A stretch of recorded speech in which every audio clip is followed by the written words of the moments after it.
आज आज़ादी के 75वें साल, आज अमृत महोत्सव पूरे देश में मनाया जा रहा है। क्या कहेंगे आप उसके लिए? देखिए, पूरा भारत आज आज़ादी का जश्न मना रहा है और हमारे उन शहीदों को, चाहे वो सेना के जवान हो, चाहे वो किसान हो और चाहे वो हो जिन्होंने आज़ादी दिलाई है, वो आज़ादी के दीवाने हो, उन सब को याद कर रहा है, उनकी शहादत को याद कर रहा है। लेकिन वही मोदी जी ने कल एक ऐलान किया है कि हर साल 14 अगस्त विभाजन दिवस का मनाया जाएगा।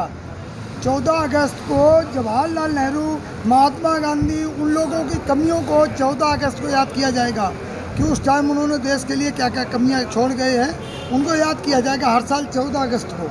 आप क्या कहेंगे? ये देश को फिर जो पुराने घाव है उन पर नमक छिड़कने का काम किया जा रहा है कि उनकी कमियों को गिनेगा और 14 अगस्त को पाकिस्तान का आज़ादी का दिन बनता है। उसी दिन 14 अगस्त को पाकिस्तान को आज़ादी की बधाइयाँ देगा। तो ये दोहरा चरित्र देश के प्रधानमंत्री का जनता देखने की। 14 अगस्त को एक मातम का दिन मनाया जाएगा, 15 अगस्त को खुशी मनाई जाएगी। ये दोहरी चाल नहीं है? वही तो मैं बता रहा हूँ। अरे 14 अगस्त को ही देश से कहता है तुम मातम मनाओ और स्वयं पाकिस्तान को बधाई संदेश भेजता है।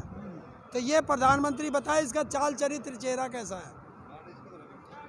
आज अमृत महोत्सव मनाया जा रहा है, कह रहे देश पूरा खुशहाल है, पूरी अच्छी तरह से।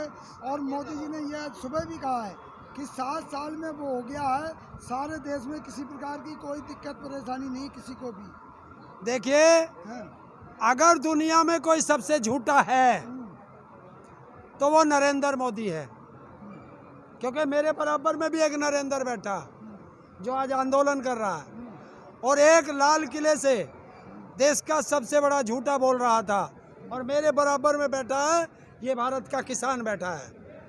तो उसको झूठ बोलना है। अगर देश खुशहाल है तो 9 महीने से किसान सड़कों पे क्यों हैं? अगर देश खुशहाल है तो बच्चियों के साथ बलात्कार क्यों हैं?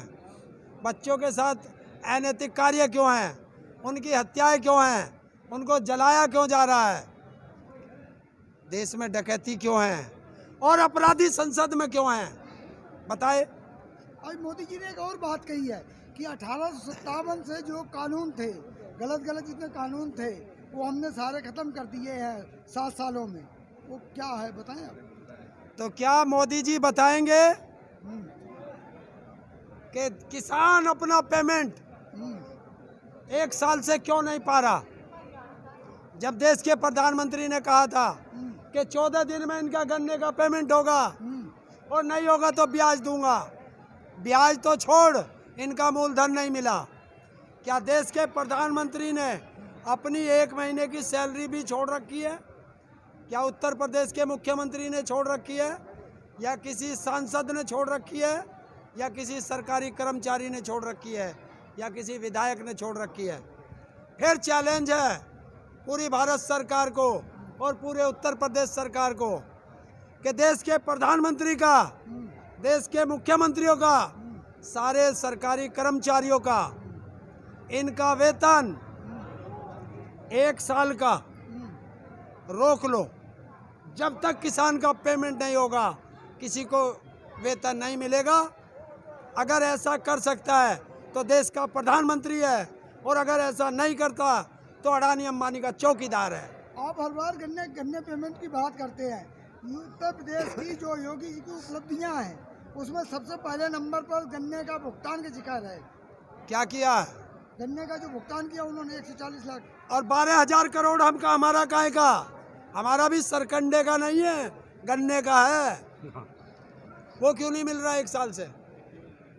उसे कौन देगा? बिजली का बिल पूरे भारत में सबसे महंगा उत्तर प्रदेश में।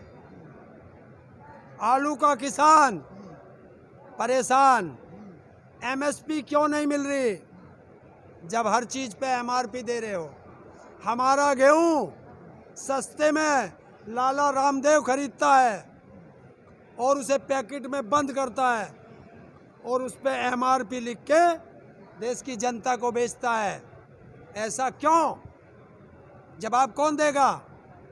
प्रधानमंत्री देता क्यों नहीं? मौके तो कई दिया प्रधानमंत्री ने आपको। तो हमने भी 2 बार मौका दिया है देश का प्रधानमंत्री बनाने के लिए, लेकिन हम भूल गए कि हम देश का प्रधानमंत्री नहीं बना रहे, हम देश का अडानी अंबानी का चौकीदार बना रहे हैं। भाई प्रधानमंत्री ये बार बार कहते हैं, आप उस चीज को नहीं सुनते हो क्या? उन्होंने ये कह रहे हैं कि 70 साल की बिगड़ी हुई व्यवस्था, अभी 7 ही साल तो हुए।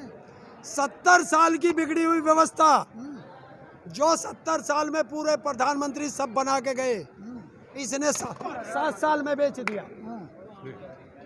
7 साल में बेच दिया। तो कहा जाता है कि हरिंदर जैसे लोग किसानों को सिर्फ बरगलाते हैं, उनको खुद खेती किसानी का कोई पता नहीं है।